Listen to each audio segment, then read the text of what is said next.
En mai 1945, Berlin n'est plus qu'un champ de ruines. Les troupes soviétiques avancent dans les décombres de la capitale du Troisième Reich, traquant les derniers vestiges du pouvoir nazi. Parmi les cibles les plus symboliques, la maison du ministre de la Propagande, Joseph Goebbels, située à proximité de la chancellerie d'Hitler. Tandis que le Führer s'est suicidé dans son bunker, Goebbels, fidèle jusqu'à l'absurde, a choisi de mourir avec sa femme Magda et leurs 6 enfants, empoisonnés quelques jours plus tôt. Mais ce que les Soviétiques découvrent en pénétrant dans sa résidence dépasse toutes les attentes. Derrière les portes calcinées, les soldats tombent sur une scène à la fois glaçante et révélatrice. Un amoncellement de documents, de bobines de films, de discours annotés de la main de Goebbels et de photos de famille soigneusement rangées dans des albums. Tout respire la propagande, l'obsession du contrôle de l'image, le culte de la mise en scène.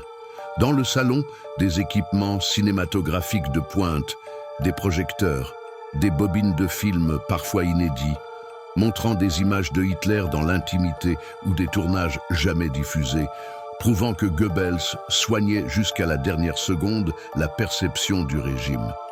Mais il y a plus étrange. Les Soviétiques trouvent aussi des lettres personnelles, des journaux intimes, des annotations où Goebbels confie ses doutes, sa haine, ses espoirs fanatiques. On découvre un homme obsédé par le pouvoir, fasciné par Hitler et prêt à sacrifier sa propre famille plutôt que d'imaginer une Allemagne sans nazisme. L'une des pièces les plus choquantes est une lettre rédigée par Magda Goebbels, tentant de justifier l'assassinat de ses enfants comme un acte d'amour pour qu'ils ne vivent pas dans un monde sans national-socialisme. Ces écrits, conservés par les Soviétiques puis partiellement révélés plus tard, offrent un regard terrifiant sur la folie idéologique du couple Goebbels. Dans les caves de la maison, les soldats découvrent également des stocks de vins rares, des coffres de bijoux, des tableaux d'art volés, ainsi que des dossiers sur des personnalités nazies, des fiches de surveillance et des archives audiovisuelles, aujourd'hui précieuses pour les historiens. La maison de Goebbels n'était pas seulement un lieu de vie, c'était une fabrique de la propagande, un bunker idéologique, un temple du mensonge mis en scène jusque dans les moindres détails. Ce que les vainqueurs y trouvèrent montre à quel point la guerre des images fut centrale pour le régime nazi et à quel point Goebbels s'y livra jusqu'à l'extrême.